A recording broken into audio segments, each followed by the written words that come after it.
up 1680 megawatts of electrolyzer capacity for producing green hydrogen, because with green power and green hydrogen we are going to produce the green ammonia.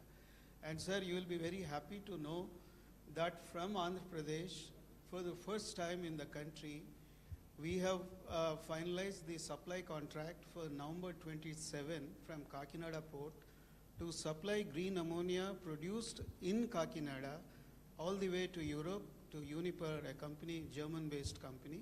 Already firm contracts have already been placed, sir. Our first supply will start by end of November 2027. And apart from this, sir, you are already aware, I was told that you and your other cabinet colleagues have already visited world's largest pump storage hydro project at Pinnapuram, which is nearer to Kannur. And sir, the distinction of this project is that it is a 2 gigawatt capacity storage where greenfield lower reservoir of water and upper reservoir of water has been created. It acts as a water battery, and with the help of this pump storage hydro, our renewable power delivered cost round the clock, renewable energy round the clock, RERTC is the normal acronym, is below $55 per megawatt hour. Nobody in the world is betting on this number, whereas we bet this and we won the orders for this.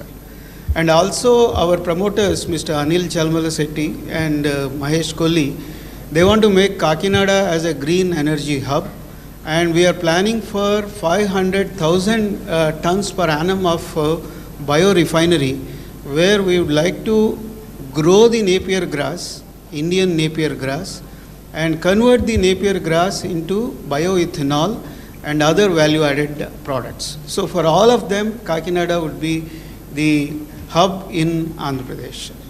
So I would be very thankful, sir, for the kind support of the government for this. Already we received some subsidy from the government of Andhra Pradesh. Sir, I request Dr. R.K. Malhotra, President of Hydrogen Association of India. He has rich and vast experience in the energy sector.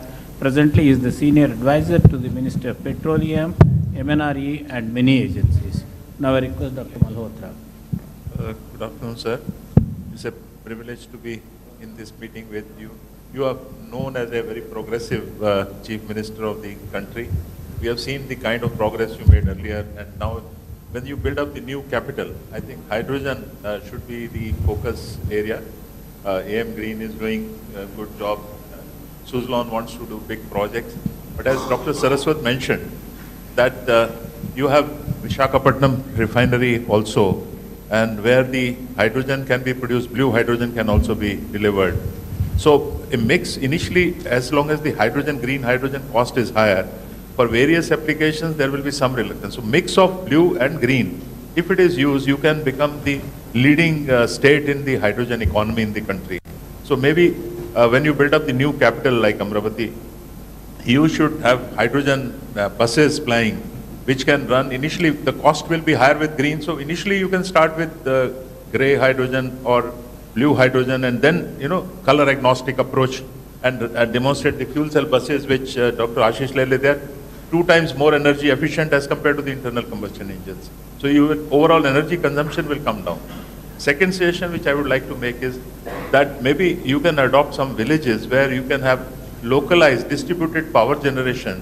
You can have solar power to generate electricity, then you can have villages using that power during the day for cooking maybe, or converting into hydrogen, and then hydrogen stoves also. Scotland is a country where a lot of developments on cooking stove applications. So villages can use that hydrogen, maybe in tractors also, maybe for irrigation pumps. So that kind of approach also, daytime you can use solar energy, store it in the extra solar energy can be stored in the form of hydrogen, and then it can be used. So maybe these are some of the suggestions. From hydrogen association side, we have been supporting and educating people on various kind of activities related to hydrogen.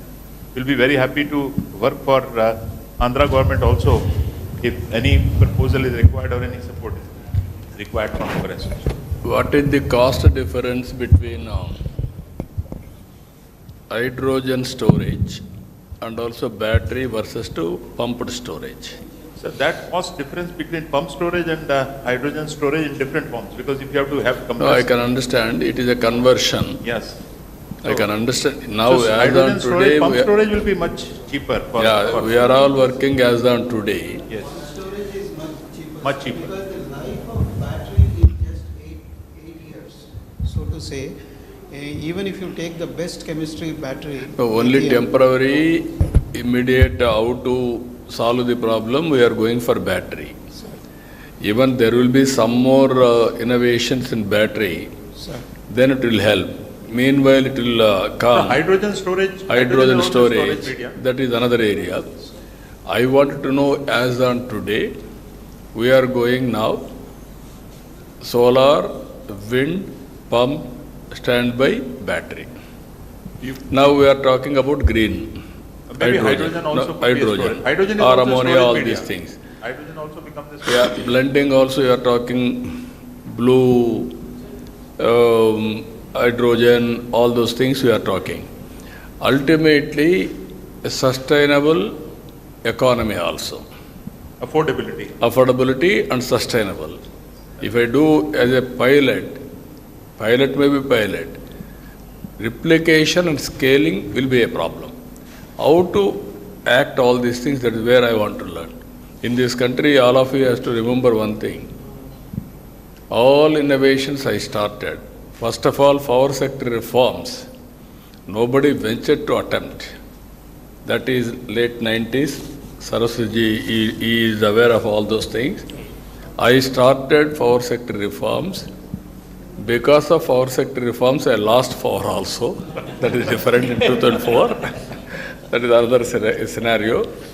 But always that was a benchmark today. And also all states are forced to adopt power sector reforms today. So these are all, I am aware of all developments in power sector. Not today, from the historical past also, from inception, especially 1995. So I am analyzing all our ideas and thoughts and innovations, how to integrate, how to take logical conclusion. Sir, now I request. Sir, as far as storage, as you said, I think battery storage, whatever time it happens, will always be a costlier option as compared to the pump storage option. Because pump storage will run on the solar power or wind power, and rest of the, both the capex and the opex are very, very small. You know, today itself, if you take solar power, pure solar power without storage, it's about less than 2 rupees. But the moment you add the battery, it becomes 5 rupees. So that is the kind of scale. Even if you reduce the cost of battery, which is most unlikely because battery uses all critical minerals, and these critical mineral costs cannot come down because of non-availability. Marginal changes will come. So we have to always explore methods of storing hydrogen or storing power using the other methods. For example, hydrogen storage you can use as Sir Ram Kumar is telling, ammonia. People are using ammonia, people are using ethanol, people are using methanol. They are the best carrier of hydrogen. They can be carried and then they can be reformed to give you pure hydrogen. And once that has happened, your transportation cost comes down, your ultimately delivery cost of hydrogen to the end user becomes the cheapest if you follow that. So storage, I personally believe we should focus on cheaper means like pump storage. That is the best method is going to happen. Yeah. Sir, now I request Andrew Schumann, CEO, Everensis Renewables from Australia. Thank you very much. Thank you for the opportunity to come and speak to yourself and everybody here today. I'd like to bring a little bit of a different perspective to the conversation, and that's the one of an investor. Unless we can really make green hydrogen a value proposition, then it's going to be very difficult to get the investment. And without substantial investment, it's going to be hard to be successful. So a bit about myself. I'm an engineer. I've spent a large portion of my life working with doctors and professors, helping them to build process plants and processes and then upscaling them to commercial scales. And so I appreciate the complexities behind that, and I was really happy when Seshidhar approached me to join Arvensis. The Arvensis group is looking to invest in excess of $100 million into India. And we're looking at areas such as technology, AI, 3D printing, and all those things.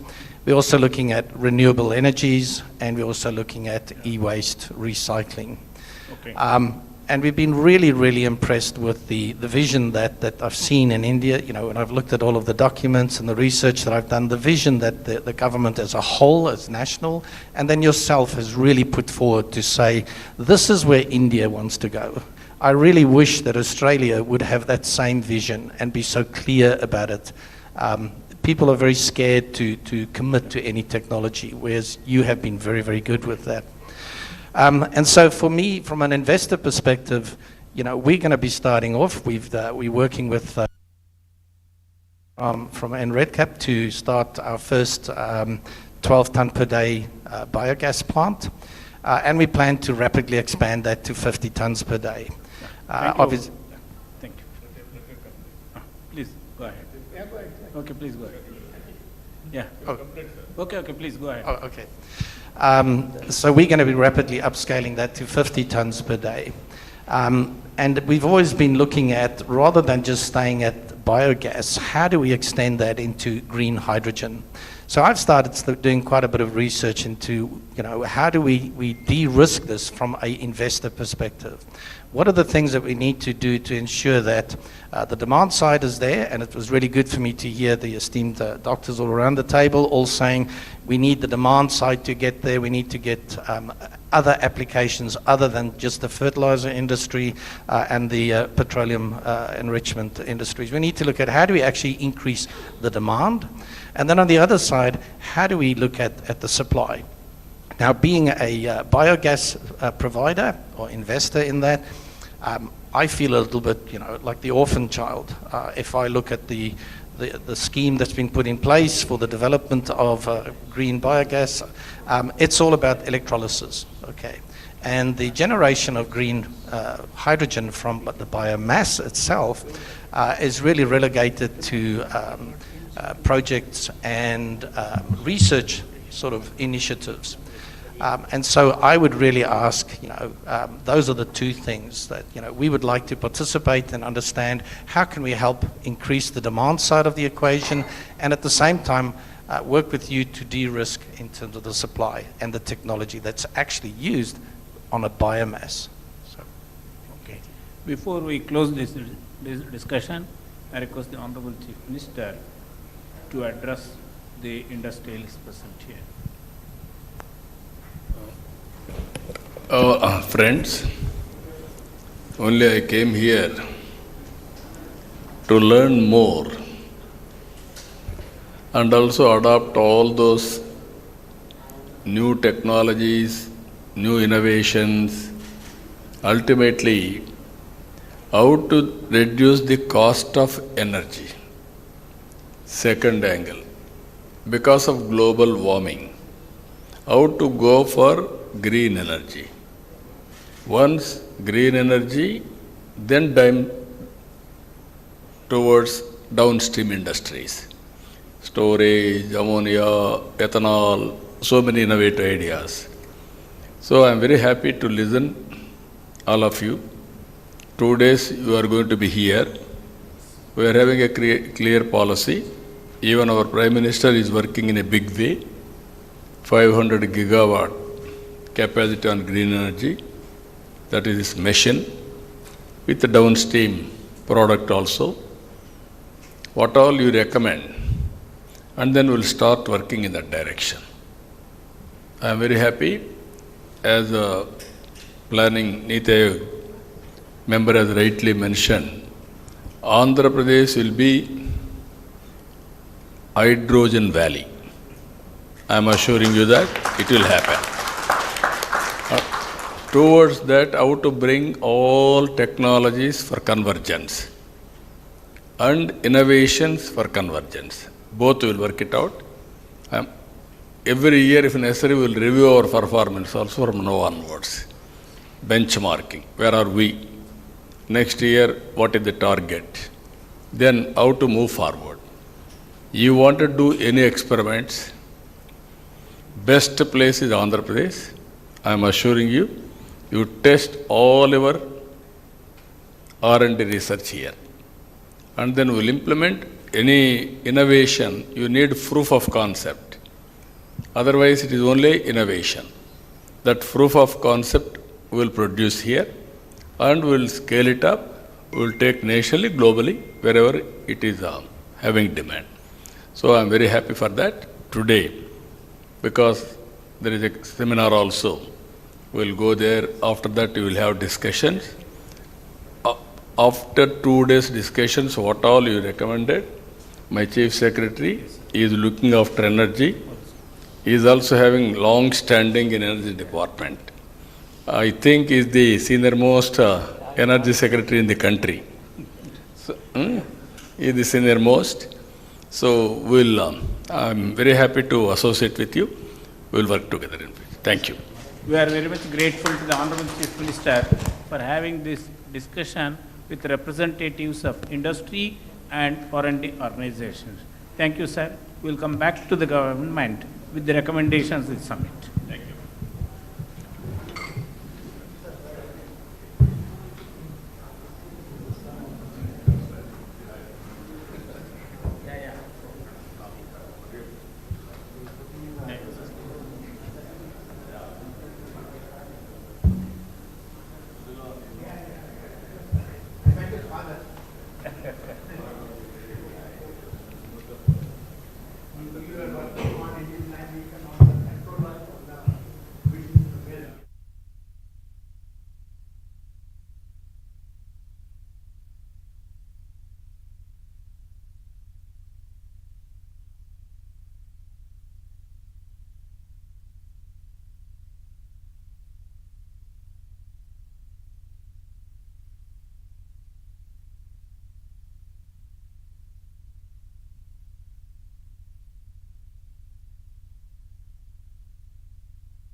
bipolar plates, which actually is a titanium metal grade 2, and these bipolar plates are stacked together and make an electrolyzer. And this is completely powered by the photovoltaic panels. So since we are sitting inside, we kept the LED lamps there. So that the solar panel PVs will generate the electricity, and they are directly coupled to it. And right now they are generating oxygen here and hydrogen there. And the whole objective of our project is that the hydrogen electrolyzers plays a crucial role in making into a green ethanol as a project, sir. So we are developing a green hydrogen generation by using a waste, all the agricultural waste. We put it in a gasifier. It generates a syngas, carbon monoxide and hydrogen, and that requires our green hydrogen electrolyzer. We attach extra hydrogen and we ferment the syngas using our fermentation technology, and we make a ethanol, sir. So in this process, the complete waste will actually convert into ethanol. So typically 1 ton of any biomass, like bagasse or anything, it is very 2,000, 3,000 rupees worth. But we can convert into 1,200 liters of ethanol. Yeah. So 1 liter of ethanol is costing 71 rupees. So it's a very value addition. So from the agricultural rice point of view, every farmer will get huge amount of margin, not only from the crop, from the waste. So this is the whole project, sir. We want to propose for the Good. Thank We will work it out. From KP Industries. Sir, we given a proposal for a green fuel station as well as excellence center in Amaravati. Sir, already taken up. They want to start a global excellence center at Amaravati. Last time we Tamil Kalsinattu. We will be getting it to next cabinet. Hydrogen also we are likely to produce, sir. We will work it out. KP We will very happy. major at Gujarat, sir. We met you, sir. Farooq Patel ji came and Acha. Yeah, I remember. CSR funds they want to, sir. So we will work it out. First they said they will give CSR and they want to develop excellence center, training center. Then they want to come to Blue and green hydrogen manufacturing plant we want to do, sir, and fuel station also, sir. If Amaravati think about complete green hydrogen, we have a fuel station which we shown you. One EV station, that is also green EV station, as well as one green hydrogen hub will be there. You can declare that entire Amaravati should only run on a hydrogen or EV. That sort of a thing we can definitely. Now we will work it out, the ecosystem. Thank you, sir. Hello. This is the project, sir. Mere sanction చేశారు 2018లో. Yeah, I remember. This is a reality, sir, now. No, I remember. Because power is getting withdrawn from here already. And this is the Kakinada project, which is This is the Nagarjuna. ammonia. ముందు phase 1లో 500,000 tons, sir. ఆ తర్వాత 28 కల్లా full 1 million ton. I think countryలోనే we are the number 1, sir. 83 we brought Nagarjuna. Now you are converting. Interesting. Pankaj Patak wants to explain recycling of e-waste. Sir, we are having a different approach of recycling the e-waste through hydrometallurgical process. So right now we have developed a technology which is going to be for upscaling this in TRL5, where we are having the cathode material and we are having the selectivity of the metal like lithium, cobalt, nickel, manganese. We can select it later, and later on we can make up for the battery manufacturing. So we have made the precursor, and that can be used for the battery manufacturing. So these are the things we are having it, and also we are going to run for the pilot scale. Okay, very nice.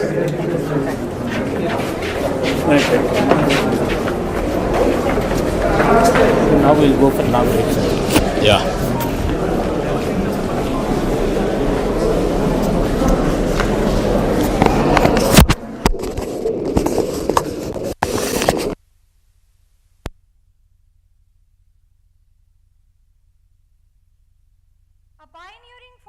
In modern governance and a leader whose unwavering commitment to innovation, sustainability and public service continues to shape the future of Andhra Pradesh. Thank you for gracing this summit, sir. We now request Professor D. Narayan Rao, Executive Director, Research, SRM Group of Institutions, to kindly lead the dignitaries onto the dais.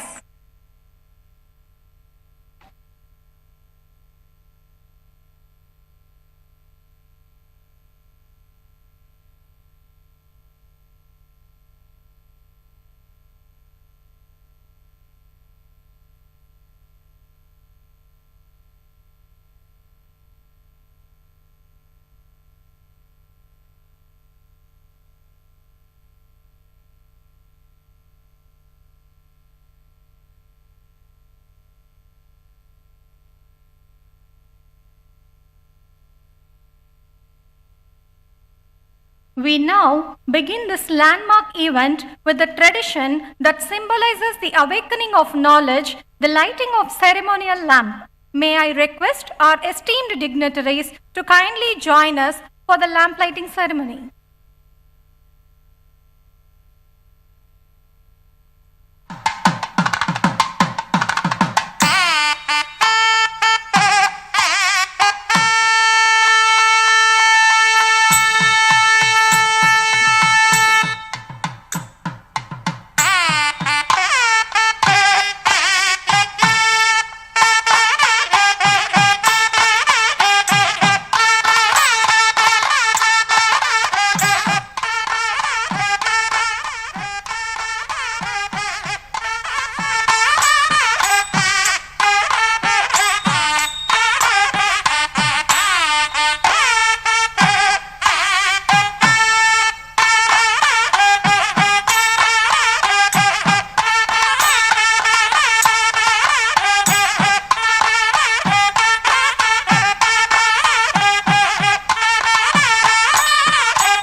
Let us begin with the welcome address by Dr. P.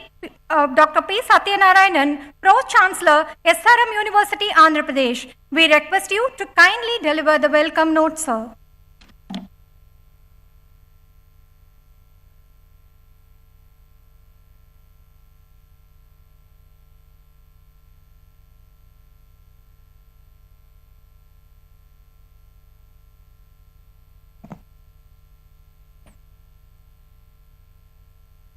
A very good afternoon to you all.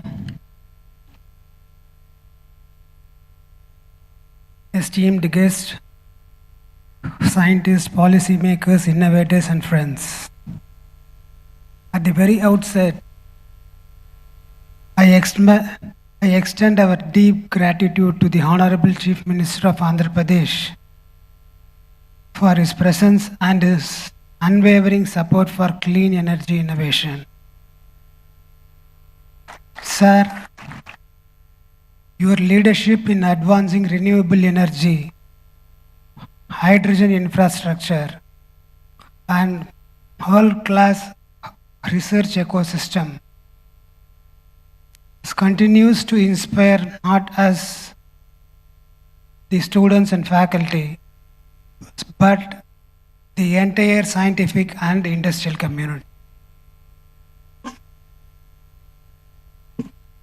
I warmly welcome Dr. V.K.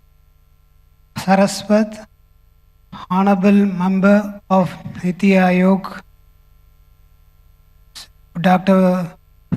Pemmesini Chandrasekhar, Honorable Minister of State for Rural Development and Communications, Shri K. Vijayanand, Chief Secretary, Government of Andhra Pradesh, Dr. Ashish Leela, Director CSIR, National Chemical Laboratory, Dr. Sujit Pillai of National Hydrogen Mission MNRE, Dr. R.K.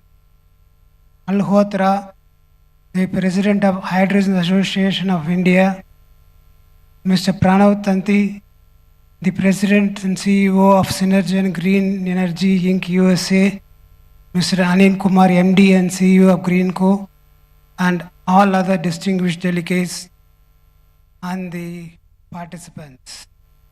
It is a true pleasure to welcome you all here to this Green Hydrogen Summit, a platform that reflects our shared commitment to a cleaner, more sustainable, and forward-looking energy future.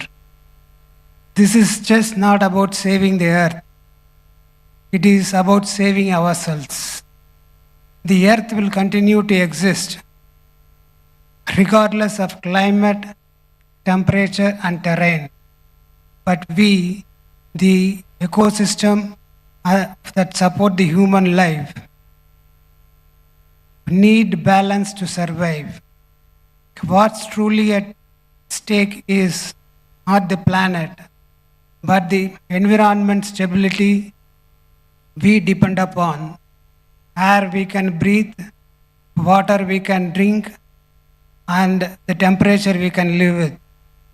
Our ongoing dependence on non-renewable energy, fossil fuels that pollute the air, warm the planet, and degrade the ecosystem is pushing towards a future that is just not uncertain, but hazardous to human existence.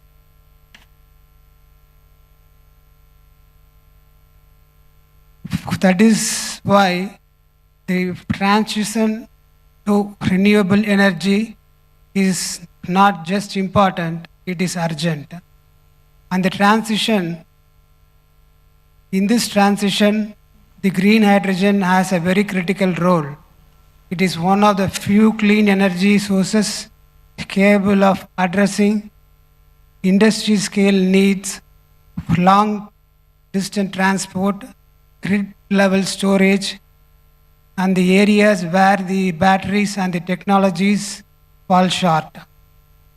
Recognizing this, the Honorable Chief Minister has taken a pioneering step by launching Andhra Pradesh Green Hydrogen and Green Ammonia Policy in 2023.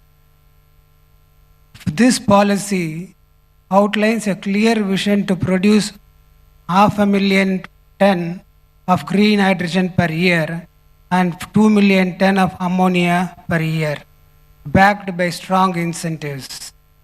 From SGST reimbursements, electricity duty waivers, to land concessions and priority port access. These are not symbolic steps, they are concrete foundations to make Andhra Pradesh a national and a global hub for green hydrogen. And what makes this even more inspiring is the mindset behind it. It was on this very stage that Chief Minister once said, being a visionary is a problem. And yet, he chose to envision what others wouldn't, that courage to move ahead despite the weight of uncertainty is what defines his leadership and that makes history. At SRM, we believe in that vision and we are committed to growing with the Andhra Pradesh state. As the Andhra Pradesh builds Amaravati as a capital of the future, we at SRM University AP want to grow alongside it to be part of its transformation and history. In line with this vision, we are proud to announce the launch of the SRM Institute of Emerging Technology. At its heart, it will have the Department of Energy Engineering, one of its kind, committed to research, innovation, and skill development in the clean energy space. Apart from this, we are also planning for health engineering, financial engineering, defense engineering, and sports sciences. So that makes this SRM Institute of Emerging Technology to be different from the other institutions in India. If we are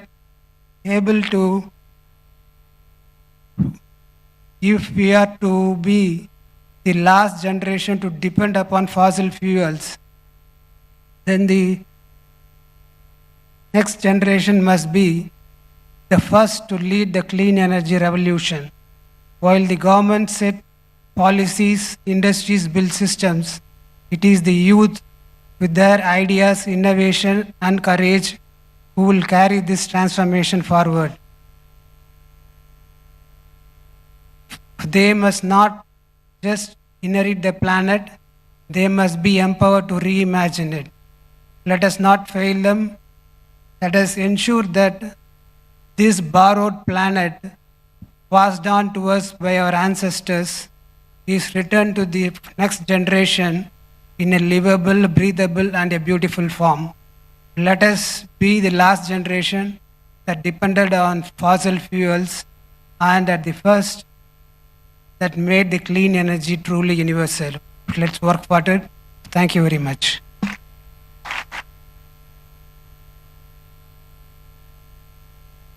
Thank you, sir, for your warm and inspiring words and for always motivating us to dream big.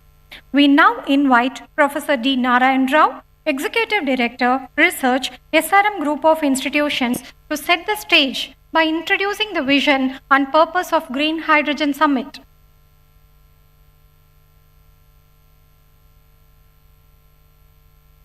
Honorable Chief Minister of Andhra Pradesh, Sri Nara Chandrababu Naidu Garu, well-wisher and mentor of SRM AP and Honorable Member of Niti Aayog, Dr. Saraswat,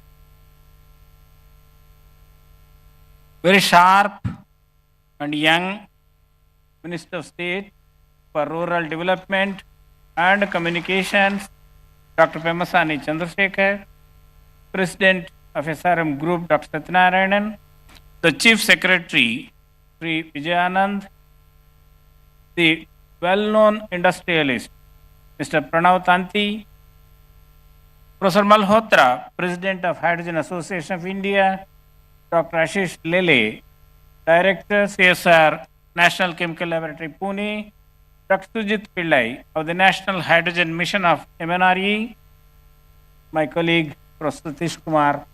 I extend a warm welcome to all of you, particularly the industrialists who came from different parts of the country and abroad, the delegates of the Hydrogen Summit, scientists, faculty members, research scholars, and my dear friends of print and electronic media. Once again, I have a great pleasure inviting all of you to the Green Hydrogen Summit 2025 being held at SRM AP today and tomorrow. India's deep commitment to aspirational climate goals, which the Honorable Chief Minister also mentioned in the last few minutes in the discussion meeting, these commitments have been widely acknowledged by the Committee of Nations. India plans to become energy independent by the year 2047. The Union Cabinet approved several science and technology missions, including the prestigious National Hydrogen Mission with an impressive outlay of 19,744 crores of rupees. The key objectives of the mission are making India a leading producer and supplier of green hydrogen to the world, reduction in imported fossil fuels. Expected outcomes of the mission by 2030 are development of green hydrogen capacity of 5 million metric tons per annum, indigenous development and manufacturing of electrolyzers, creating opportunities for employment and economic development. Hydrogen, with its remarkable attributes of high energy density, zero emissions, has a wide variety of applications. With the permission of the Honorable Chief, I want to mention some of the potential applications in this country. Ministry of Road and Transport and Highways will enable adoption of green hydrogen in the transport sector. Ministry of Ports, Shipping and Waterways will play a crucial role for establishing capabilities for export of green hydrogen and its derivatives. Now, hydrogen-powered drones are becoming very popular all over the world. The Honorable Chief Minister has created Drones Corporation of Andhra Pradesh, which could consider to develop hydrogen-powered drones. This will be the first state in the country to develop hydrogen-powered drones. Ministry of Petroleum and Natural Gas will be facilitating uptake of green hydrogen in refineries and city gas distribution. Green steel. Steel production is one of the potential sectors where green hydrogen can replace fossil fuels. Ministry of Steel will drive adoption of green hydrogen in the steel sector. European countries say we will import only green steel. So this is a great opportunity for Visakhapatnam steel plant to go for steel production using hydrogen. Now I have a request to the young Minister of State for Telecommunications. The backup power requirement of telecom towers presents an apt opportunity to deploy reliable and on-demand renewable energy solutions. Sir, it is estimated that these towers in the country consume about 2 billion liters of diesel every year. So hydrogen could be considered as a backup energy source. Ministry of Railways is working on transitioning to hydrogen in view of its ambitious plan to reduce the carbon footprint. Ministry of Railways has already developed a hydrogen-powered fuel cell-based train with 10 coaches, and the pilot hydrogen-powered train will be demonstrated in September 2025, that is the next 2 months, between the stations Jhind and Sonepat in Haryana.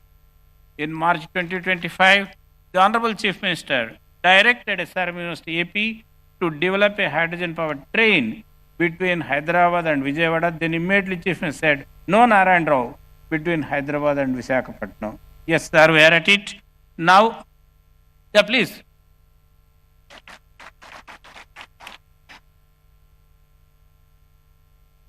SRM University has an MOU with the Integral Coach Factory of the Ministry of Railways to develop the hydrogen-powered train. Sir, we are at it, working under your direction.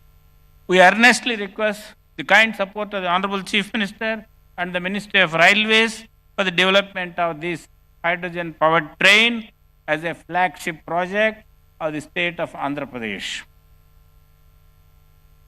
Sri Chandrababu Naidu, as an intellectual, is attracted by the aesthetic beauty of science and technology.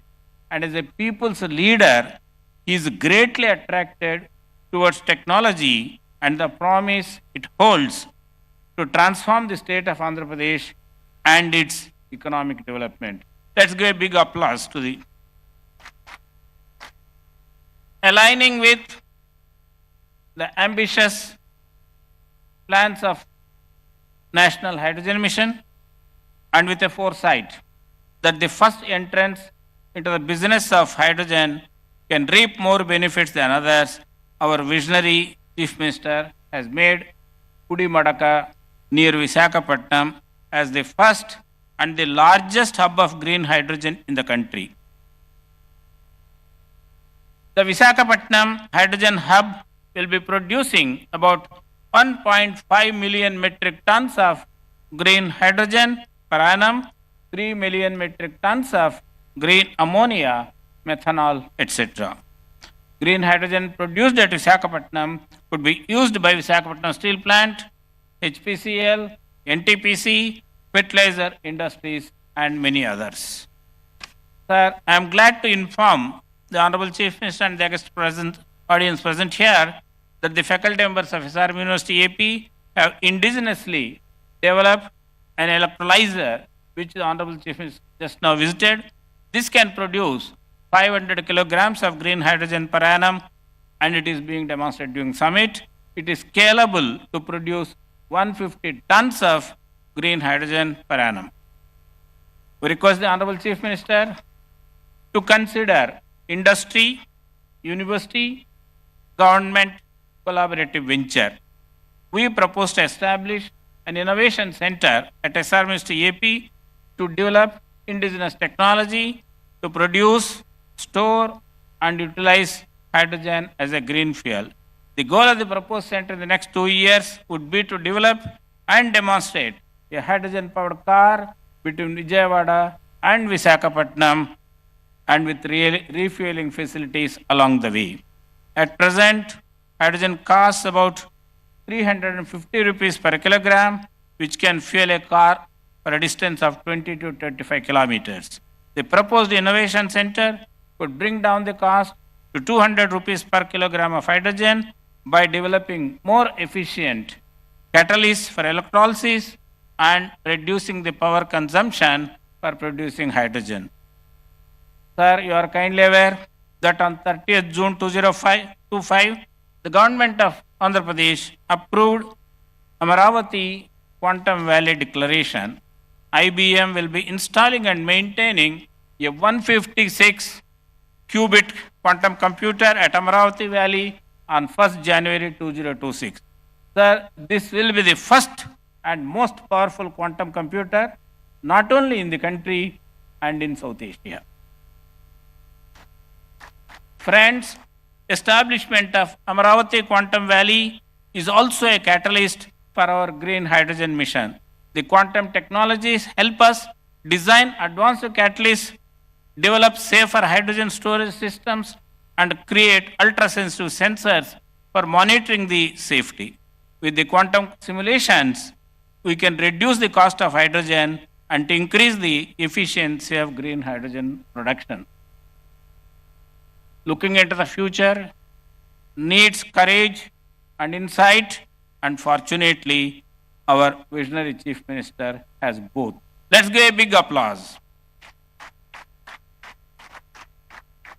During the exciting decade of 2014-24, the Government of India launched several SNT missions, including the National Hydrogen Mission, National Quantum Mission, National Semiconductor Mission, National Mission on AI. The state of Andhra Pradesh has taken up these missions at an unprecedented fast pace.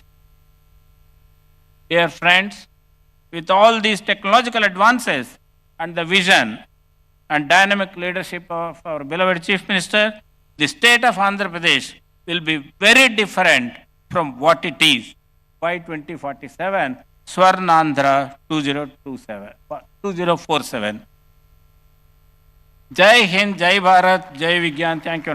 Now I request all of you to give a standing ovation to this dynamic, visionary Chief Minister.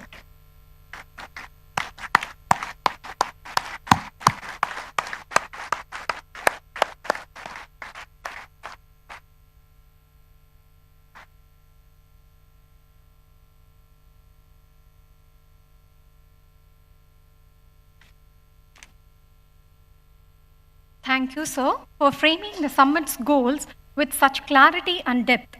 Now, it's our honor to invite Sri K. Vijayanand IAS, Chief Secretary, Government of Andhra Pradesh, to address the gathering.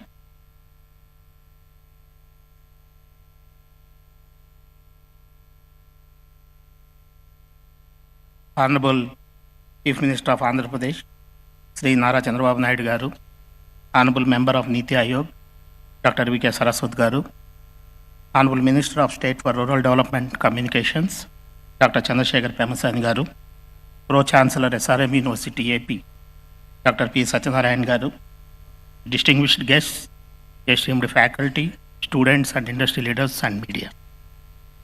A very good morning and warm greetings to all of you. It is a privilege for me to be part of this transformative gathering, the Green Hydrogen Summit 2025. Which is hosted by SRM University and New and Renewable Energy Development Corporation, Government of Andhra Pradesh. This summit is a testament to our collective commitment to building a sustainable future powered by clean energy. Today, we have gathered here to discuss one of the most transformative energy solutions of our time, that is green hydrogen. This summit is not just a platform for dialogue, it is a call to action for governments, industry, and academia to collaborate in building a sustainable and resilient energy ecosystem. I extend my heartfelt gratitude to SRM University for graciously hosting this summit and providing a platform for collaboration, innovation, and progress in clean energy sector. As the world confronts the urgent challenges of climate change, the transition to green energy offers a compelling and scalable solution to all of us. This pathway not only decarbonizes our energy systems, but also redefines industrial processes, transportation, and agriculture. Green energy derived from solar, wind, hydropower, geothermal, and biomass is the foundation for this transition. It is a clean, renewable, and resilient energy system, By harnessing this energy to produce green hydrogen through electrolysis, we unlock a versatile fuel that emits only water when it is used. Green hydrogen is rightly called the Swiss knife of decarbonization because due to its wide-ranging applications from refining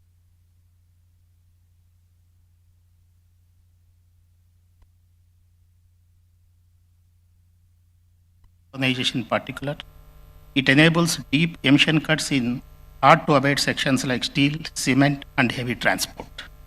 Energy storage and transportation also value chain is used to allow efficient storage and long-distance transportation of renewable energy, balancing supply and demand.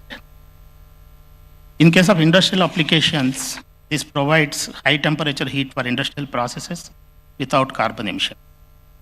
In case of climate mitigation, by reducing CO2 emissions, it contributes to limiting global warming to 1.5 degrees centigrade, as outlined in international climate agreement. As a economic growth perspective, it opens new avenues for job creation, innovation, and green industrial development.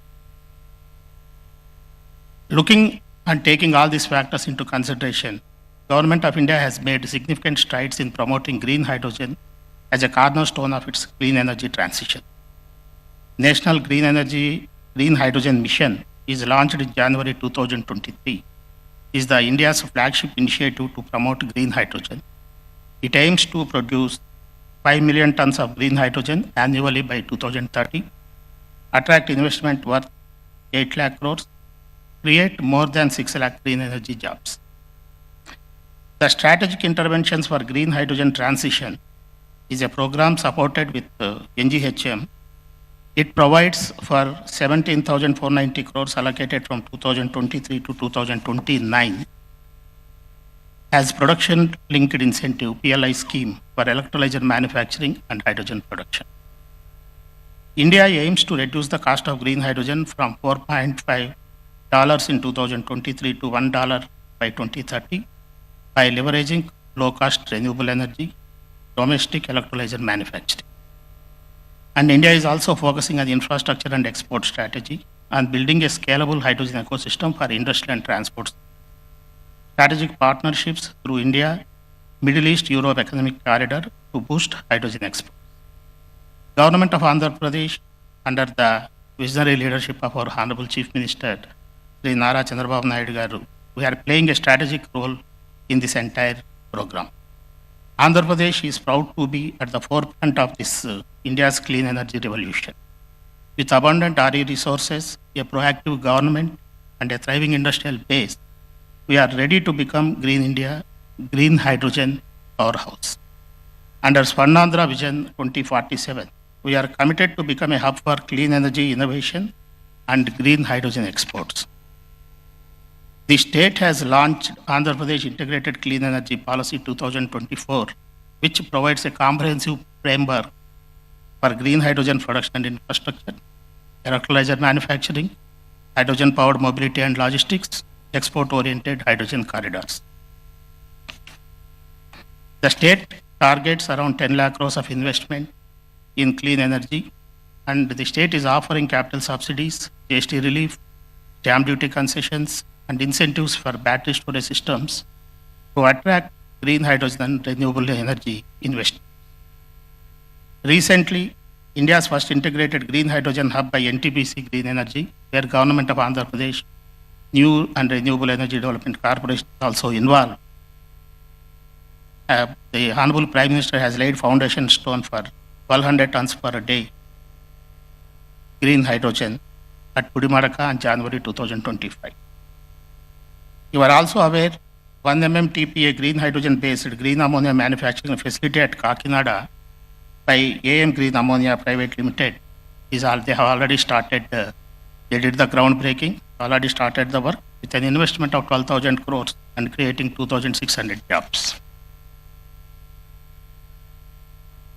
Development of a 2 gigawatt electrolyzer manufacturing facility at Kakinada by Chan Kokril Greenco Hydrogen Solutions Private Limited is also, they have laid the foundation stone, they have started the activity with an investment of 2,000 crores and creating 5,000 jobs.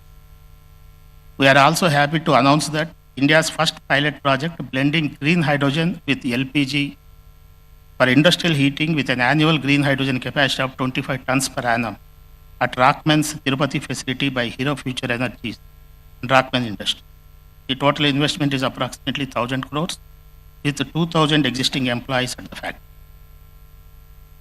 What is the road ahead for us? While these challenges remain, such as high capital costs, energy losses, and storage complexities, our path forward is very clear. There is a need for policy support and subsidies for early stage investments, which by our policy we have provided the best of the industry kind of incentives in this sector. International supply chain development is also one thing important, and continued R&D for efficiency and cost reduction, academic and industry participation to drive innovation. The success of this green hydrogen depends on collaboration between government, academia, industry, and civil society. This summit is a shining example of such collaboration. It brings together thought leaders, innovators, and policy makers to chart a roadmap for a cleaner and more resilient future. I urge all the stakeholders who are present here to continue this dialogue beyond today. Let us build a pilot projects, share knowledge, and create scalable models that can be replicated across the country. As we look ahead, let us remember that the transition to green hydrogen is not just about technology, it is about vision, it is about courage, and it is about commitment. And Andhra Pradesh stands ready to lead, and we invite all of you to join us in this journey. Together, let us make Andhra Pradesh a model for sustainable energy and a proud contributor to India's green future. Thank you.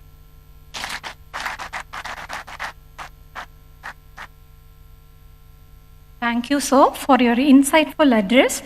It's our honor to invite Sri Pranav Tanti, President and CEO, Synergen Green Energy, to address the gathering.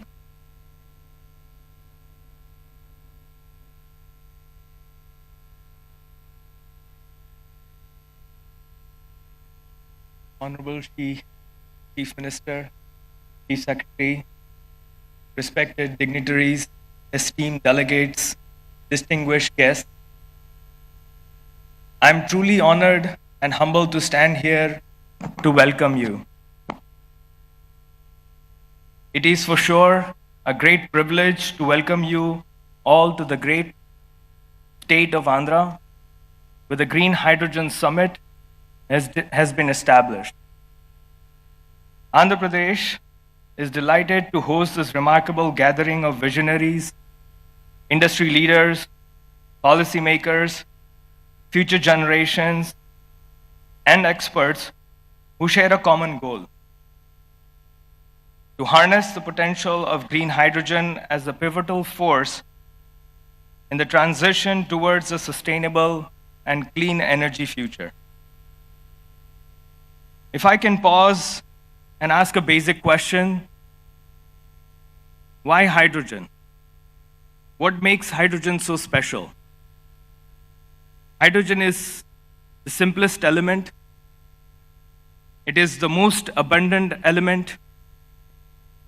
So why hydrogen? Well, the answers are in the challenges that we all face in this energy transition. In the renewable space, in the green space, we all face the issues of expansion beyond a certain capacity. All of us have been working with electrons for many decades, and we know that electrons are very notorious. They don't like to be told what to do. They don't like to be stored. They don't like to be moved around. And I can go endless. We've seen many challenges of the grid, challenges of the green power. I think hydrogen and hydrogen's derivatives is a simple solution. We need to figure out how do you make a transition towards a molecule. A green electron to a green molecule gives those answers. Hydrogen is pivotal in transforming the electrons to molecules to unlock the potential to store, to transport, to consume the green electrons when you need it. Basically pivotal in displacing the fossil fuels. Andhra Pradesh, with its strategic initiatives and commitment to clean energy, is proud to lead the way in fostering discussions and collaborations that will drive innovations in the green hydrogen. This all comes with a great vision that the policymakers, the chief ministers, the dignitaries have. This summit serves as a vital platform for exchanging ideas, showcasing advancements, and exploring opportunities for collaborations across sectors. Our company name, Synergen, is coined using two terms, synergy and hydrogen. It's simple as it stands. We strongly believe that the key to unlocking the next phase of expansion is undoubtedly collaboration. We all need to come together as one force to make it a success. We are in the advanced stages of development of green hydrogen and green ammonia manufacturing facility with the capacity to manufacture 40,000 tons of green hydrogen in the state of Texas in US. With this anticipation, we believe that the commissioning is possible in 2028. And a combined capex of renewable energy and a green fuel of $2 billion. This was only possible because of the in fostering partnerships and collaborations over the last 4 years. Throughout this summit, let us engage in meaningful dialogue, challenge conventional thinking, and inspire one another to take bold steps towards achieving the common objectives. Your insights, experiences, and commitments will lay the groundwork for transformative change. Once again, welcome to the Green Hydrogen Summit at Andhra Pradesh. Let us harness the power of collaboration and innovation to fuel the sustainable future for the generations to come. Thank you. Thank you, sir, for your inspiring message. It's our immense privilege to invite a distinguished architect of India's science and technology policy, Dr. V.K. Saraswat, Honorable Member, Niti Aayog, Government of India. A driving force behind India's strategic advancements, Dr. Saraswat's insights continue to shape the nation's innovation landscape.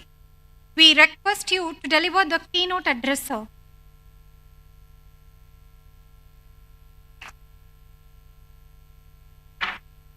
Namaskara. Very good afternoon, Honorable Chief Minister of Andhra Pradesh, Shri Chandrababu Naidu Garu, Honorable Minister of State, Dr. Chandrasekhar, Shri Satyanarayan, and many of my colleagues, distinguished scientists, industrialists who are on the dais, off the dais, ladies and gentlemen, members of the media, it's indeed a pleasure to be part of this Green Hydrogen Summit. We were just discussing, this is a journey which I started about 7 years back or 8 years back, when I made a presentation to our Honorable Prime Minister and said India should launch a hydrogen mission. I think it was around 2017 or so, 17 or 18. And he immediately picked up that, and the story is known to you today, with so many of you have talked about the hydrogen mission of that. So the vision of our Prime Minister is to decarbonize our energy system. That's why he has committed in the NDC that we will be 500 gigawatts of renewable power or non-fossil power by 2030. He has also committed that we'll have energy intensity committing reduced by 45%. And we will have more than 2.3 billion of carbon absorption, so that we can have through afforestation that much of CO2 that can come. And ultimately net zero by 2070. Now what is the role in this? Because energy is such a sector which is so open. We have been depending upon fossil fuels for energy for the last so many decades and almost a century. And now we have worked out under the leadership of our Honorable Prime Minister the energy mix for our country. The energy mix for the country today is that we will work on mostly on the renewable energy. That's why we said 50% by 2030. We will work on alternate fuels, non-fossil fuels, alternate fuels which are less polluting like ethanol, methanol, ammonia. We will give a major push to nuclear energy. That is another area which you might have heard in the recent past. It has been announced in the last budget that India will have 100 gigawatts of nuclear power by 2047. Why do we need nuclear power? Because when you talk of renewables, it has its own vagaries with respect to variations in the availability. And for meeting that base load requirement, the most non-polluting form of energy is nuclear. So that's why the nuclear comes, and now new technologies in nuclear are also emerging, which will be able to meet the requirement of power for difficult to abate sectors like steel, cement, refineries, and so on. In this kind of an energy mix, when we talk of, mobility becomes one of the major requirements because that's another polluting area. And in that mobility, when you talked of alternate fuels, the top cleanest fuel comes is hydrogen. Hydrogen is the cleanest fuel available, and that's why it's called fuel for the future.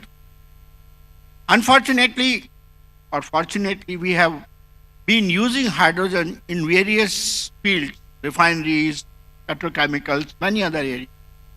And we have been producing hydrogen mostly from the natural gas, sometimes from coal, and sometimes from biomass. After doing a lot of analysis, what are the various means of producing hydrogen, people have started giving it color. Somebody says gray hydrogen, somebody says blue hydrogen, somebody says pink hydrogen, turquoise hydrogen, white hydrogen. Now this kind of a color is mainly based upon what is the total carbon dioxide emission that takes place in the process of production of that hydrogen. That is what it's called, that color is given. But as you want to do the green hydrogen, it has got its own problems with respect to the cost. We know that hydrogen can be produced in the most non-polluting manner through the electrolysis of water using, again, non-fossil energy, that is renewable energy, which is a non-fossil energy. If we can do that, we can get it.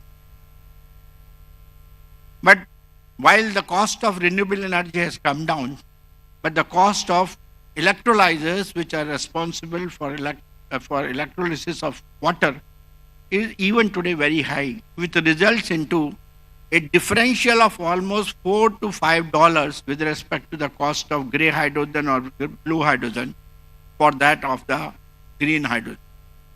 Now, one of the major things which our Honorable Prime Minister mentioned when the National Hydrogen Mission was announced, that as a target, most of the industries should switch over to the use of green hydrogen, so that progressively over a period of time we can 100% switch over to green hydrogen. Knowing very well that to start with green hydrogen is not affordable. But when from Niti Aayog, we started interacting with various industries, whether it was the steel industry or the cement industry or refineries, everybody came to only one point, sir, there is no way we can change over. Two reasons. One is the affordability, because unless the cost of green hydrogen comes to less than $2, the steel industry will say, my cost of production of steel will go up by about 20 to 30%, so I'll remain non-competitive. And same is the story with other sectors also. So what is the answer for that? But we have to ultimately reach the green hydrogen because that is the most non-polluting. In that case, there are intermediate steps that we can take. So that is why in the morning, Dr. Malhotra and Ram Kumar ji and Dr. Lele, everybody talked that we should work on blue hydrogen so that we can penetrate into the industry at the earliest. That would be our motive. And hence, I would put it this way, that we have today, knowing this problem, that and the world also has recognized this problem of affordability of green hydrogen. So in the G20 discussions, when the G20 was held in India, there was a major dialogue among the various nations. And all nations, after a lot of discussion, said that I think the mission name should be changed from green hydrogen to clean hydrogen. And if you, those of you who had a chance to see the declaration, final declaration, I think it is, that word has been changed to clean hydrogen. And if you now look at the speeches made by most of the Americans and the Japanese and the Germans, everybody is nowadays talking of clean hydrogen. Everybody has realized that the pathway to reach the green hydrogen is through the other processes which are non-polluting. Now, other process which are non-polluting is a blue hydrogen. And we can use the existing fossil fuel resources like natural gas and coal and do carbon capture and utilization and produce blue hydrogen. And the cost of that will be in the region of $2 to $2.5 to $3. That is a kind of a number. And the carbon footprint will be well within the definition which has been given by the MNRE today, that the green hydrogen is green if the carbon footprint is 2 kilograms of CO2 per kilogram of. So it will be very much in that. So we will be meeting both the objectives. Now, opportunities are there because ultimately by 2047 or 2040, we have to make green hydrogen affordable. Our Honorable Chief Minister just now was telling that we have to work today, and Andhra Pradesh has the greatest opportunity to do that, because I know the leadership of Honorable Chief Minister is so great, because I have seen him transforming the IT infrastructure in the state of Telangana, that is Hyderabad, and bringing it as a city which is comparable to Silicon Valley. It became the Silicon Valley of India. That was because of the leadership and the vision of our Honorable Chief Minister. I'm quite certain that India's green hydrogen mission, which is green hydrogen, some numbers were already talked, so I'm not going to repeat. In Andhra Pradesh will be the valley of green hydrogen. All the projects which were narrated by them, I think they are the beginning for that. And I would put it this way, that we have to tread towards reducing the cost of hydrogen production, transportation, storage, and ultimately dispensation to whichever utility it is needed. And for that, technologies which are required, I think Andhra Pradesh, with the help of SRM and other institutions, can certainly meet them. A few of them I would like to mention, which I mentioned to the Honorable Chief Minister during the industry interaction, that we should set up a very large size electrolyzer plant in Andhra Pradesh. I'm very happy, Dr. Ram Kumar was telling that we are setting up something in the Kakinada region, if I'm not wrong, setting up a plant of something like 2 gigawatt and things like that. But friends, as I gave the number in the morning, unless we have electrolyzer plant capacities to the hour, something like terawatt hours, and the cost of electrolyzer comes down from today's $600 to $800 per kilowatt to something like $130 per kilowatt, and the power cost is $20 per megawatt, then you will be able to get hydrogen at $2. This is the equation we have to meet. And for that, this is the right place. This is the place because already industrialists have taken initiative, so you should set up an electrolyzer plant. For storage, country is now working towards storage methods. And the only storage method that has been found most suitable today is the gaseous high pressure storage. And gaseous high pressure storage using the Type 4 cylinders. Type 4 cylinders are being produced today in a small, like IIT Bombay is making one Type 4 cylinder. Some small institutions are making. Some industries are also coming up. But I think this should become one of the country's largest hub for manufacturing Type 4. We should set up an ecosystem in Amaravati for manufacturing Type 4 cylinders along with the carbon fiber and also the facility for testing. We should not be sending our Type 4 cylinders for testing to Germany and other places. We should do it all by ourselves. So that is the one which I would like to be done today. And third one is, ultimately we have to go for mobility with the hydrogen. And the only way we can do is through the fuel cells. You must have heard the lecture by Dr. Lele in the morning. And he has developed the technologies for fuel cells. Others are also available. Others have also done the same thing. I think in this valley, what we are talking for Andhra Pradesh, there should be a large-scale fuel cell manufacturing facility with the help of industry and academia, indigenously done by us. Sir, I am a guy who believes in Atmanirbhar. Throughout my life as a defense scientist, I worked for self-reliance. Now we are talking of self-reliance in energy sector. There's no point in continuing to get all the solar cells imported from China and saying that I got 500 gigawatts of solar. I want those solar cells to be manufactured here. That's why government has given PLI scheme. Electrolyzers PLI scheme, fuel cell PLI scheme. Now the time has come for us to take all of that into a large-scale production, make use of them, and make it more and more indigenous.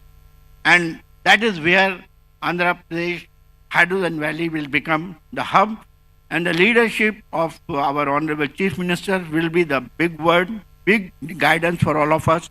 The kind of work which was done for IT industry in Hyderabad, the same should be done under his leadership in Andhra Pradesh. I urge to all of you to participate in that. Thank you very much. Namaskar.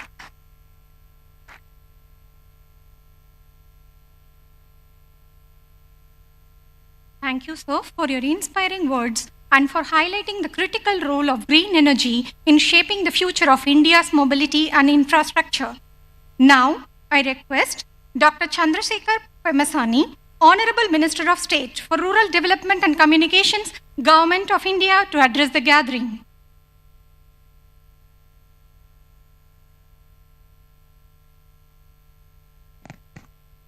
Thank you. Honorable Chief Minister of Andhra Pradesh, Sri Nara Chandrababu Naidu Garu, a leader who not only transformed Andhra Pradesh, but also inspired an entire generation of policymakers, including myself, across the country, and Dr. V.K. Saraswat ji, Honorable Member Niti Ayog, whom I have just seen how deeply passionate about this renewable energy, and Sri K. Vijayanandan ji, Chief Secretary, Government of Andhra Pradesh, who has longest experience in electricity and energy, and all the founders of this university, distinguished guests, including elite industrialists, entrepreneurs, researchers, innovators, media, and everyone. Thank you. Welcome to the gathering. As we gather here in Amaravati, the future visionary capital of Andhra Pradesh, we stand at the threshold of a transformative era in energy. We are at a decisive crossroads where the climate change is accelerating, global fossil fuel reserves are dwindling, and the demand for clean, sustainable energy is rising faster than ever. According to the estimates, by 2040, India will be the largest consumer of energy. Today, we import 40% of primary energy with a spend of 8 lakh crores, that's close to $90 billion annually. Therefore, the energy security is India's national security. In this process, green hydrogen is not a distant hope. It is the imperative that will architect the future of our nation, our planet, and the generations to come. As everyone has said, green hydrogen is produced through electrolysis, using water and renewable energy, emitting nothing but oxygen and a clean hydrogen. Though the concept of green hydrogen is not new, it is only in the past decade that technological advancements and declining costs of renewable energy, including solar and wind, have made it commercially viable. It holds the unique power to decarbonize the sectors that have stubbornly resistant to change, including steel, cement manufacturing, refineries, chemical, heavy transport, and so forth. Therefore, this is not just about energy, it is about reimagining industrial processes that have defined our economy over a century. And India is uniquely positioned to alter this course. Recognizing this, our visionary Prime Minister, Sri Narendra Modi ji, has come up with this renewable energy policy. India has 300 sunny days every year and a vast coastline ripe for both wind projects and solar power. The India has an ambitious target of 5 metric million tons of green hydrogen by 2030. Therefore, the government of India has given a budgetary allocation of close to 20,000 crores. And the goal of these 20,000 crores is to reduce a current 8 lakh crore annual to every year 1 lakh crore reduction. So by 2030, we can largely get to independence in energy. Recognizing this national mission, and our Honorable Chief Minister, who is another visionary leader, wanted to take Andhra Pradesh to be the heartbeat of this hydrogen hub.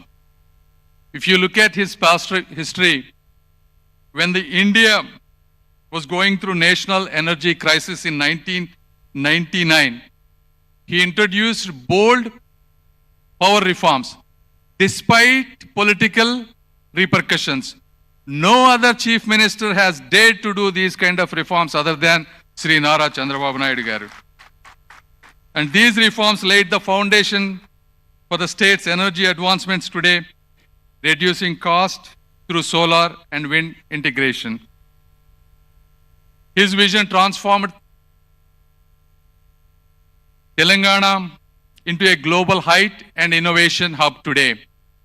He is replicating the same today with the Amaravati as a technology-driven capital by coming up with innovative ideas, Quantum Valley and probably Hydrogen Valley soon, along with sports cities, defense clusters, things that are rarely be seen by many other leaders other than him. And Andhra Pradesh has set this hydrogen hub, our targets out of 5 million metric tons of India's target, he wanted to produce 20% of that, that is 1 million metric tons in Andhra Pradesh alone by 2030. And this is not just a vision. We execute this by relentlessly working hard. If you look at it, NTPC Green Energy is investing 1.85 lakh crore.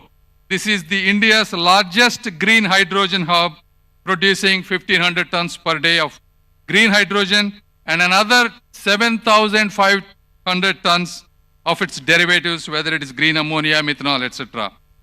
And the second project, Hero Future Energies, this is the India's first green hydrogen plant, blending both hydrogen and LPG so that it's commercially viable. So these investments, along with our extensive ports, coastline, indicates signals to the world that clean energy can be scalable and profitable. as our previous members have said, there are challenges. Cost is an issue. Globally, green hydrogen costs around $3 to $6 per kg, compared to gray hydrogen $1 to $2. Scaling up electrolyzer efficiency has been a challenge. India water scarcity is an issue. To produce 1 kilogram of green hydrogen, you need 9 liters of fresh water, and India's water requirements are doubling. Therefore, this is when the innovation is really important.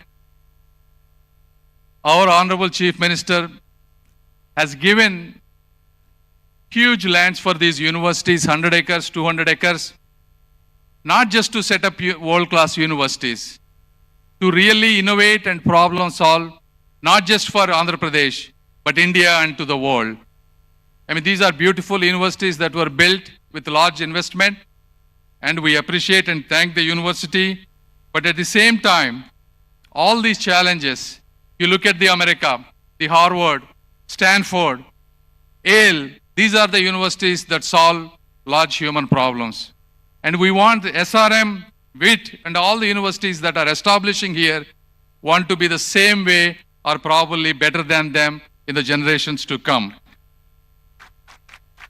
And we have to solve these. What are the solutions, right? If you have the water scarcity, how can we do electrolyzers using salt water? How can we create lightweight storage? How can we create breakthrough in fuel cell chemistries? So these are all the things that both the industry, universities, and our government is always willing to do policy changes, whether it's tax breaks, subsidies, and the draft integrated plan of 2024. All of these must come together. With these right investments and government policies, we can create jobs and provide power to the rest of the world. And this is our moment to lead, to leap, and to leave a legacy. And I once again thank you for everyone being here and inviting me for this important conference. Thank you.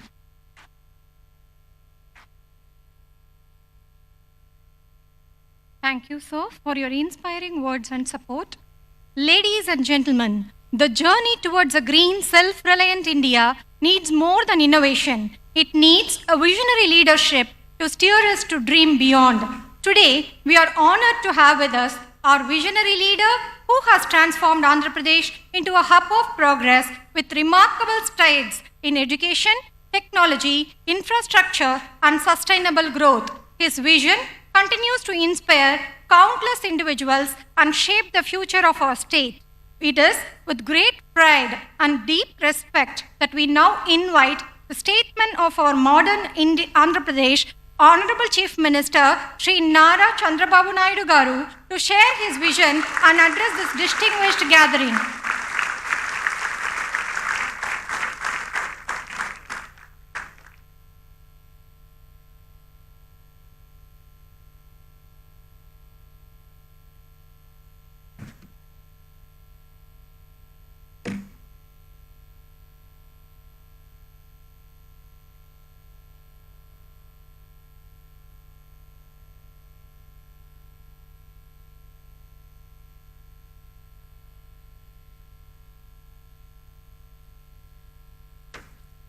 Honorable Minister of State for Rural Development and Communications, Government of India, Dr. Chandrasekhar Pemasani, Honorable Member, Niti Aayog, Dr. V.K. Saraswat, Pro-Chancellor, SRM University, Sri P. Satyanarayana Garu, Chief Secretary, Government of Andhra Pradesh, Sri Vijayanand Garu, Pro Vice Chancellor SRM University, Professor Satish Kumar, Director, CSIR, NCL Pune, Ashish Lile Garu, President CEO, Synergen Green Energy, Sri Pranav Tanti Garu, Executive Director, Research, SRM, respected Sri Narayana Garu, Convener, NHM, Sujit Pillai Garu, and industrialists and friends and media. I am very happy to be here second time after I assumed charge. Today, one of the most important subjects SRM is conducting. Really, I appreciate them. This is Green Hydrogen Summit 2025.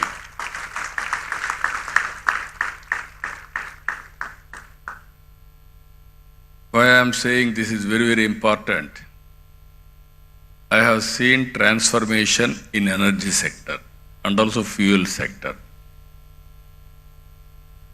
If you can go back 40, 50 years back,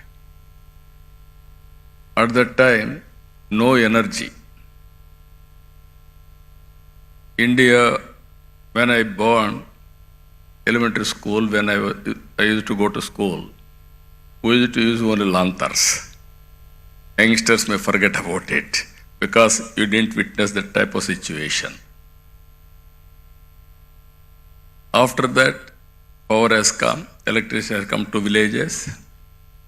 That is a big news and also very, very surprise. Then if you see after some time when I became MLA, there was a big problem of energy, low voltage, all pump sets will be totally spoiled. Even sometimes all crops will be withered away. There were days when I was Chief Minister of Andhra Pradesh, 50% of time whenever there is a session, we are having a budget session in March. March is the best season for agriculture. They need power and also hot. Automatically there is no power. All MLAs used to block the assembly through adjournment motions. Then I used to discuss about, there were days we adjourn the assembly, go to the field, what is happening, and then come back and report to the assembly members.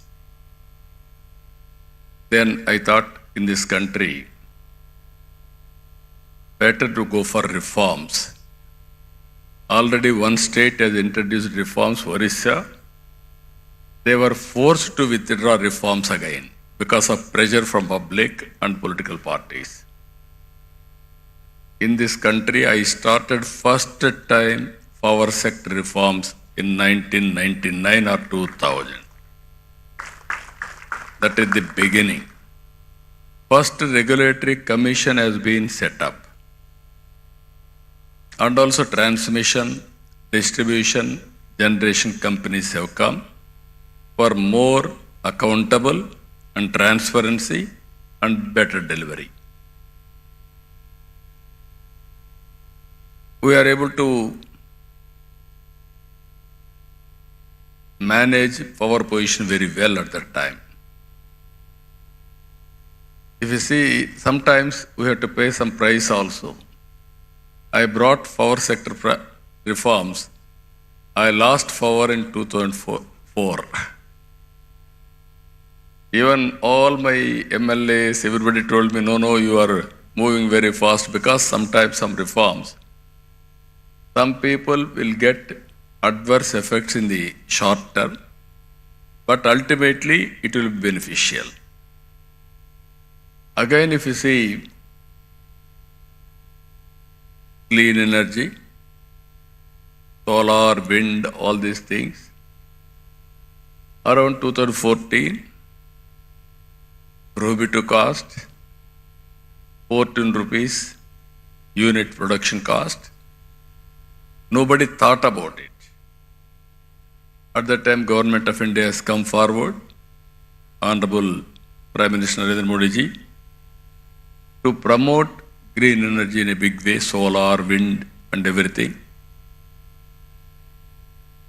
as rightly mentioned Mr. Saraswat, panels we had to import from China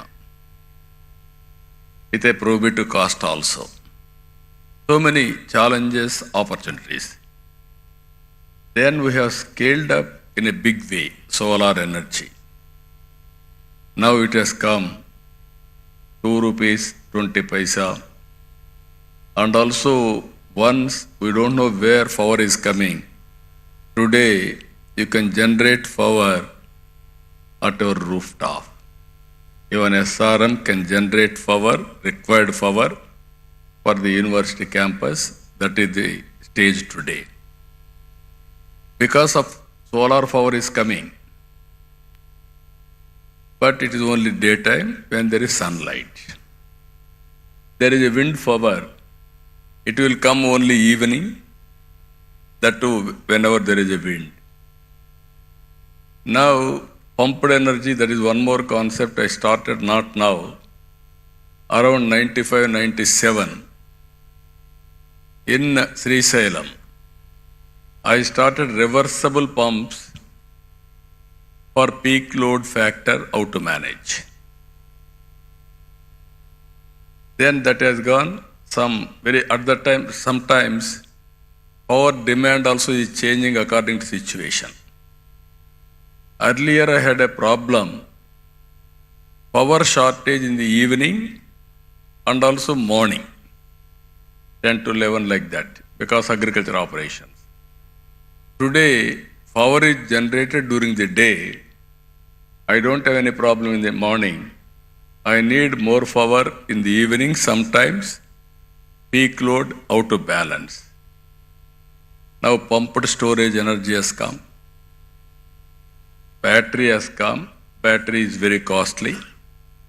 But ultimately, sustainability is the problem and cost is the problem. Now we are all talking now. Clean hydrogen. That is where how to make it power cost effective and affordable.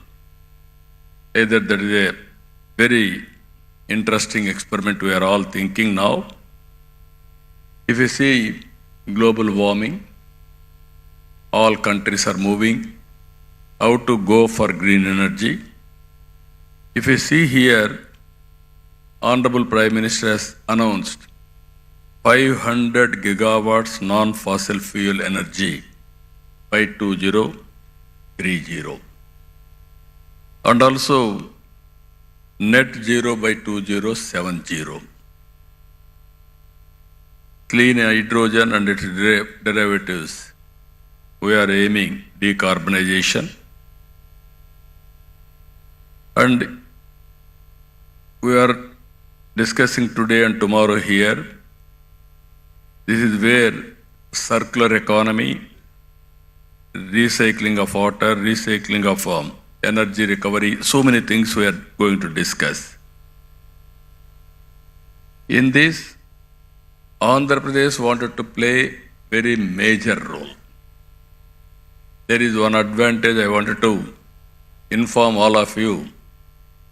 Andhra Pradesh, one advantage solar, second advantage wind, third advantage pumped energy, fourth advantage we are having beautiful sea coast, nearly 1,000 kilometers. Now green hydrogen, you wanted to, green hydrogen or ammonia, all these things you want to export, you need port facility. We are having 1,000 kilometers. Now people are coming to Andhra Pradesh because this is another advantage for us. Now in Visakhapatnam, our NetCap and Government of India NTPC subsidiary, they are going green hydrogen. Even Greenco is coming in a big way. Already they are having one hybrid model, what I told you very clearly, solar, wind and also pumped energy, very cost effective. Now they are going in a big way, green ammonia in Kakinada. Even one more friend from England has come now to start basing on Krishnapatnam. Now every 50 kilometers there will be one port in Andhra Pradesh in the near future. That is our plan.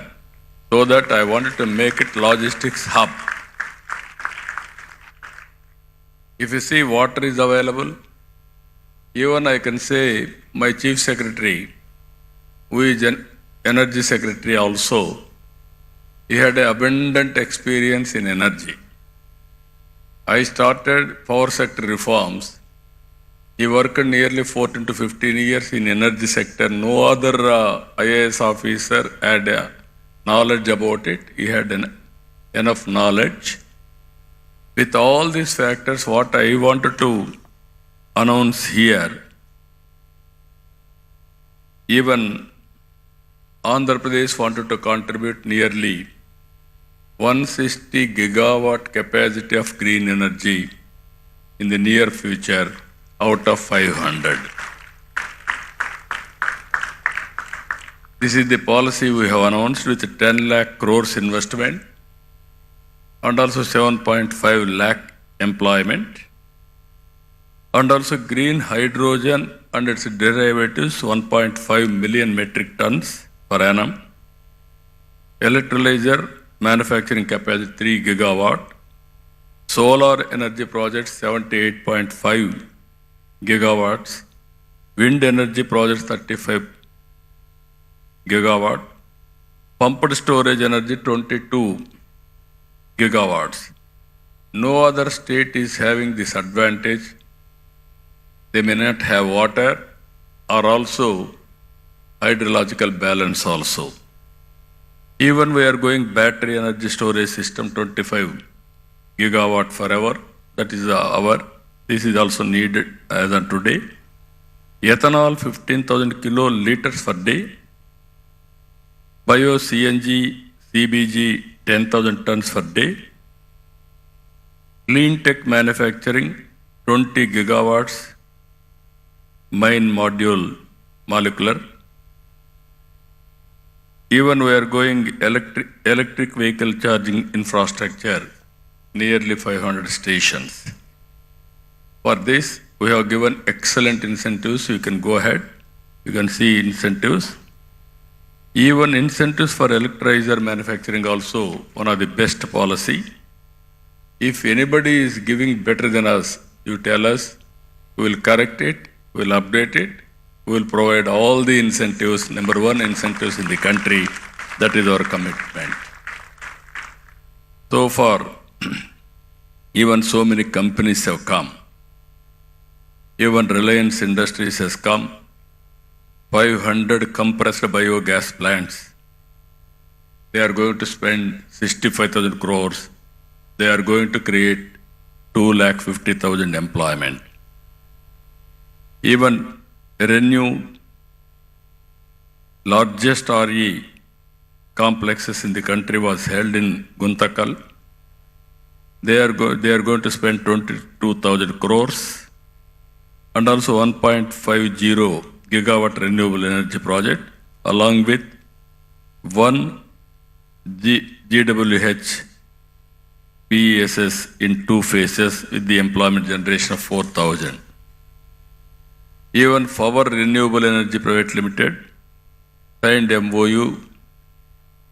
This is 7 gigawatt wind, solar, hybrid power projects with an annual estimated investment of 49,000 crores and employment potential of 33,000 employment. So this is where another company, AP, I told you already, NTPC and NetCap, Greenco also. Very interestingly, if you see history, in 83 my party